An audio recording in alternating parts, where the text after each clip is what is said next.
हर इंसान के जीवन में एक अनकही कहानी होती है जो उसकी यात्रा के दौरान विकसित होती है। इस विषय में हम यह जानने की कोशिश करेंगे कि जीवन का असली उद्देश्य क्या है। क्या हम सिर्फ अस्तित्व में हैं या हमारे पास एक उच्चतर लक्ष्य है?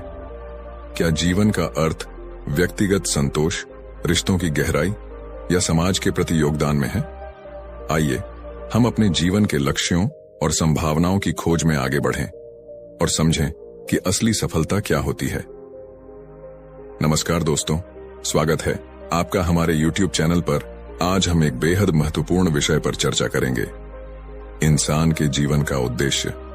आइए मिलकर इस यात्रा में शामिल हों और जानें कि जीवन का असली मकसद क्या है। अगर कहानी अच्छी लगे तो सब्सक्राइब जरूर कीजिए।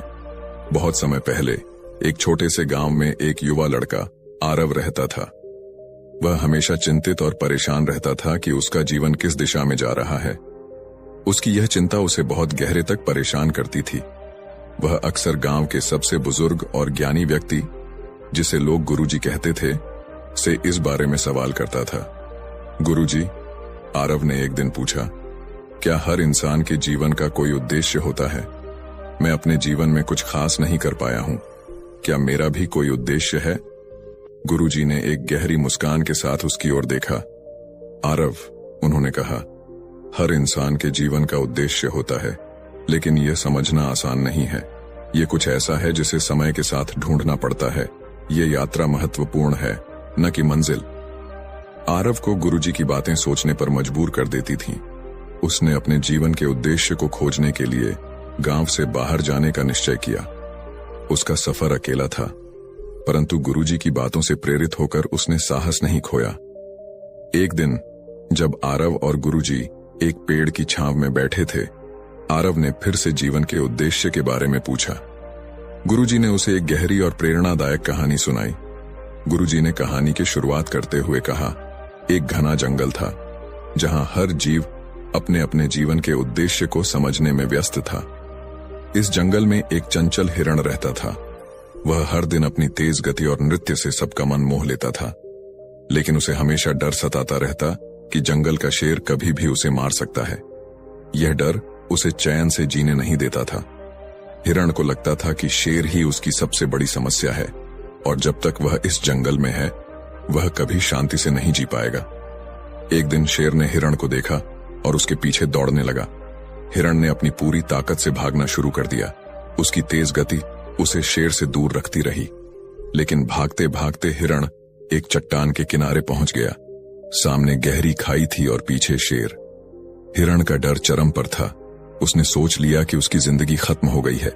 तभी शेर रुक गया और हिरण से बोला, तुम हर दिन मुझसे डरते हो, भागते हो, पर तुमने कभी सोचा है कि मैं तुम्हें क्यों नहीं मारता? हिरण ने आश्चर्य से शेर की ओर देखा और कहा, तुम मुझे क्यों नहीं मारते? तुम तो जंगल के सबसे ताकतवर जानवर हो। शेर ने कहा, तुम्हारी गति और तुम्हारा नृत्य मुझे प्रेरणा देते हैं। तुम अपने जीवन के उद्देश्य को नहीं समझते, लेकिन तुम्हारा नाचना और स्वतंत्रता ही तुम्हारा उद्देश्य है। तुम डर के कारण अपनी शक्ति को नहीं देख पाते, जबकि तुम्हारे पास अनोखी क्षमता है। हिरण ने अपनी आंखों में आंसू लिए हुए शेर की बातों को सुना। उसने महसूस किया कि डर उसकी सबसे बड़ी रुकावट है। उसने तय किया कि वह अब कभी डर के कारण अपनी स्वतंत्रता और खुशी को नहीं छोड़ेगा। उसे समझ में आया कि उसका जीवन का उद्देश्य डर से लड़ना नहीं, बल्कि अपने जीवन को पूरी स्वतंत्रता से जीना है। गुरुजी ने कहा, आरव, इस कहानी से यह सीखने को मिलता है कि जीवन में हर किसी का उद्देश्य भिन्न होता है। डर हमें अपने वास्तविक उद्देश्य से दूर करता है। जब हम अपने डर को पार कर लेते हैं, तभी हमें अपनी असली क्षमता और उद्देश्य का एहसास होता है। आरव इस कहानी से बहुत प्रभावित हुआ। वह सोचने लगा कि शायद उसका भी जीवन का उद्देश्य कहीं उसके भीतर छिपा है, बस उसे ढूंढना होगा।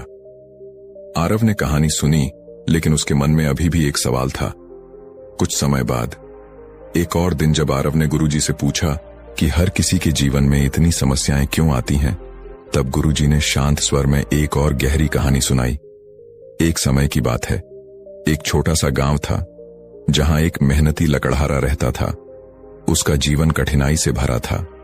हर दिन वह जंगल में जाता और पेड़ों से लकड़ी काटता ताकि वह अपने परिवार का पेट भर सके, लेकिन वह हमेशा थका और उदास रहता क्योंकि उसकी मेहनत के बावजूद उसका जीवन हमेशा तंगी में ही बीतता था। एक दिन जब वह जंगल में लकड़ी काट रहा था, उसने अचानक एक अजनबी को देखा। वह अजनबी दिखने में साधारण था, पर उसकी आंखों में असीम ज्ञान की चमक थी। वह अजनबी लकड़हारे के पास आया और कहा, तुम हर दिन इतनी मेहनत करते हो, लेकिन क्या तुमने कभी सोचा है कि तुम्हारे जीवन का असली उद्देश्य क्या है? लकड़हारा चौंका और बोला, मेरा उद्देश्य सिर्फ अपने परिवार का पेट भरना है। इससे बड़ा और क्या उद्देश्य हो सकता है? अजनबी ने हंसते हुए कहा, तुम्हारा जीवन का उद्देश्य सिर्फ यह नहीं है। तुम्हारे पास इतनी शक्ति है, पर तुम उसे नहीं देख रहे। अगर तुम अपनी दृष्टि बदलोगे और गहरे में झांकोगे तो तुम अपनी असली क्षमता को पहचान सकोगे। अजनबी ने लकड़हारे को एक विशेष पेड़ की ओर इशारा किया और कहा, इस पेड़ के पास जाओ और ध्यान से सुनो। लकड़हारा पहले तो हिचकिचाया, लेकिन फिर वह पेड़ के पास गया। वहां उसने एक आश्चर्यजनक चीज देखी। वह पेड़ एक गुफा के द्वार को छुपा रहा था। गुफा के अंदर अद्भुत खजाना छिपा हुआ था। वह खजाना न केवल सोने और चांदी का था, बल्कि ज्ञान और शांति का भी प्रतीक था। लकड़हारे ने समझा कि उसका जीवन का उद्देश्य केवल रोजमर्रा की मेहनत नहीं, बल्कि अपनी आत्मा के गहरे कोनों में छिपे खजाने को खोजने का भी था। उसने जाना कि जब तक वह सिर्फ बाहरी चीजों में उलझा रहेगा, उसे अपने जीवन का असली अर्थ नहीं मिलेगा। उसे अपने भीतर की शक्ति को पहचानना होगा। गुरुजी ने आरव से कहा, इस कहानी से हमें यह सीख मिलती है कि हम अक्सर जीवन के बाहरी संघर्षों में इतने उलझ जाते हैं कि अपने असली उद्देश्य को नहीं पहचान पाते, लेकिन जब हम अपने भीतर झांकते हैं, तब हमें वह खजाना मिलता है जो हमें वास्तविक खुशी और शांति प्रदान कर सकता है। आरव अब गुरुजी की दोनों कहानियों से प्रेरित हो चुका था। उसे समझ में आ गया था कि जीवन का उद्देश्य केवल किसी बड़े लक्ष्य को प्राप्त करना नहीं, बल्कि अपनी आत्मा के भीतर छिपी शक्ति और शांति को पहचानना है। उसने अपने भीतर झांकने का निश्चय किया और धीरे धीरे जीवन के हर पहलू को गहराई से समझना शुरू किया। गुरुजी ने आरव की ओर देखा और कहा, जीवन का उद्देश्य हमेशा हमारे भीतर होता है। इसे ढूंढने के लिए हमें बाहर नहीं, अपने भीतर झांकना चाहिए। जब तुम अपनी आत्मा को समझते हो, तो जीवन के सभी सवालों के जवाब अपने आप मिल जाते हैं। आरव ने गुरुजी के चरणों में झुककर आशीर्वाद लिया। उसकी यात्रा समाप्त नहीं हुई थी, यह अब भी चल रही थी, लेकिन अब वह इस यात्रा का हिस्सा बनने के लिए पूरी तरह तैयार था। उसने जीवन के उद्देश्य को समझने की दिशा में पहला कदम उठाया था, और यही उसकी सच्ची यात्रा थी। गुरुजी की कहानियों ने आरव के भीतर एक नया दृष्टिकोण जगाया था। उसने महसूस किया कि वह जीवन भर सिर्फ अपनी समस्याओं और संघर्षों पर ध्यान दे रहा था, लेकिन गुरुजी की बातों और कहानियों ने उसे सिखाया कि असली उद्देश्य किसी बाहरी जीत में नहीं, बल्कि अपने अंदर के खजाने को ढूंढने में है। अब वह खुद को और जीवन को एक नए नजरिए से देखने लगा था। आरव ने गांव से दूर जंगल के किनारे एक शांत स्थान चुना, जहां वह हर रोज ध्यान करने बैठता था। वह अपनी सांसों को महसूस करता, अपने विचारों को स्थिर करने की कोशिश करता और उन कहानियों को याद करता जो गुरुजी ने सुनाई थीं। उसने धीरे धीरे महसूस किया कि जीवन के छोटे छोटे अनुभव भी हमें बहुत कुछ सिखा सकते हैं, बशर्ते हम उन्हें ध्यान से देखें। लेकिन फिर भी उसके मन में कभी कभी सवाल उठते थे। वह सोचता, क्या मैं सही दिशा में जा रहा हूं? क्या मैं अपने जीवन के उद्देश्य को खोजने में सफल हो पाऊंगा? एक दिन आरव फिर से गुरुजी के पास गया। वह अभी भी कुछ प्रश्नों से घिरा हुआ था और सोचता था कि क्या वह अपनी यात्रा में सही रास्ते पर है। गुरुजी हमेशा की तरह शांत और गहरे विचारों में डूबे हुए बैठे थे। आरव ने गुरुजी से कहा, गुरुजी, मैं आपकी कहानियों से बहुत कुछ सीखा है, लेकिन मुझे अब भी यह समझ नहीं आ रहा कि मैं अपने जीवन के उद्देश्य की सही दिशा में हूं या नहीं। क्या यह यात्रा कभी खत्म होती है? गुरुजी ने मुस्कुराते हुए कहा, आरव, जीवन की यात्रा कभी खत्म नहीं होती। हम हर दिन कुछ नया सीखते हैं और यह सीखना ही हमारा उद्देश्य है। तुम सही दिशा में हो क्योंकि तुम अपने भीतर की ओर देख रहे हो। यही सबसे महत्वपूर्ण कदम है। आरव ने गुरुजी की बातों को समझने की कोशिश की, लेकिन फिर भी उसके मन में कुछ उलझनें थीं। तब गुरुजी ने उसे एक और गहरी कहानी सुनाने का निश्चय किया। गुरुजी ने आरव को एक और कहानी सुनाई जो जीवन के गहरे रहस्यों और उद्देश्य को समझने में मददगार थी। एक समय की बात है, एक छोटे से गांव में एक बहुत बड़ा और सुंदर जलाशय था। गांव के लोग इस जलाशय का पानी पीते थे और इसके पास आकर शांति अनुभव करते थे। जलाशय का पानी इतना साफ था कि उसमें लोग अपना प्रतिबिंब देख सकते थे। लेकिन एक दिन गांव के कुछ लोग जलाशय के पानी में कचरा फेंकने लगे।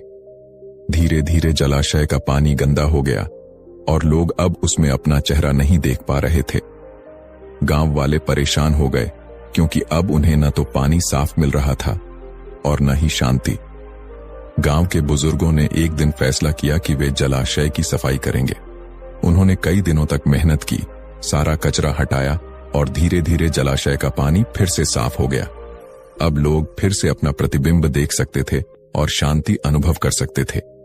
गुरुजी ने कहा, यह जलाशय हमारे मन का प्रतीक है। जब हम अपने जीवन में चिंता, दुख और नकारात्मकता का कचरा जमा कर लेते हैं तो हमारा मन भी गंदा हो जाता है। हम अपने असली उद्देश्य और प्रतिबिंब को नहीं देख पाते। लेकिन जब हम अपने मन की सफाई करते हैं, ध्यान, आत्मनिरीक्षण और सत्य को समझकर, तब हमारा मन फिर से साफ हो जाता है और तब हमें अपने जीवन का असली उद्देश्य दिखने लगता है। आरव अब समझ चुका था कि जीवन का उद्देश्य ढूंढने के लिए सबसे पहले मन की सफाई जरूरी है। उसने गुरुजी के आशीर्वाद लिए और अपनी यात्रा को और भी दृढ़ निश्चय के साथ जारी रखा। वह अब ध्यान और आत्मनिरीक्षण को अपने जीवन का हिस्सा बना चुका था। कई सालों तक आरव ने ध्यान और साधना की। उसने न केवल बाहरी जीवन की चुनौतियों से पार पाया, बल्कि अपने भीतर की अशांति को भी शांत किया। उसे अब समझ में आ गया था कि जीवन का उद्देश्य केवल बाहरी सफलता नहीं, बल्कि अपने भीतर की शांति और संतुलन को पाना है। जब वह फिर से गुरुजी के पास गया, उसने कहा, गुरुजी, अब मैं समझ चुका हूं कि जीवन का असली उद्देश्य क्या है। यह न केवल खुद को समझने में है, बल्कि अपने मन और आत्मा की गहराई को जानने में भी है। गुरुजी ने मुस्कुराते हुए कहा, आरव, तुमने जीवन के सबसे बड़े सत्य को समझ लिया है। अब तुम उस शांति और संतोष को पा चुके हो जिसकी खोज में हर इंसान है। यही तुम्हारा जीवन का उद्देश्य है, अपने भीतर की यात्रा करना और अपनी सच्ची शक्ति को पहचानना। और इस तरह आरव ने न केवल अपने जीवन का उद्देश्य पाया, बल्कि एक ऐसा मार्ग भी खोजा जो उसे सदा के लिए शांति और संतोष की ओर ले गया। उसने अपने जीवन को एक नई दृष्टि से देखा, जहां बाहरी संघर्ष केवल एक माध्यम थे और असली यात्रा भीतर की ओर थी। इस कहानी से हमें यह सीख मिलती है कि जीवन का असली उद्देश्य बाहरी चीजों में नहीं, बल्कि हमारे भीतर की यात्रा में है। हमें अपने मन को साफ और शांत रखना चाहिए, क्योंकि जब हमारा मन गंदगी और नकारात्मकता से भर जाता है तो हम अपने असली उद्देश्य और जीवन की सच्चाई को नहीं देख पाते। जैसे जलाशय की सफाई करने से उसमें सब कुछ स्पष्ट दिखने लगता है, वैसे ही आत्मनिरीक्षण, ध्यान और आंतरिक शांति से हमें जीवन के असली अर्थ और अपने भीतर की शक्ति का बोध होता है। इसके अलावा कहानी यह भी सिखाती है कि जीवन में समस्याएं और चुनौतियां स्वाभाविक हैं, लेकिन उनका समाधान हमारे दृष्टिकोण और आत्मिक समझ में है। अपने भीतर की शांति और संतुलन को पाकर ही हम जीवन के संघर्षों को सही रूप में देख सकते हैं और उनका सामना कर सकते हैं।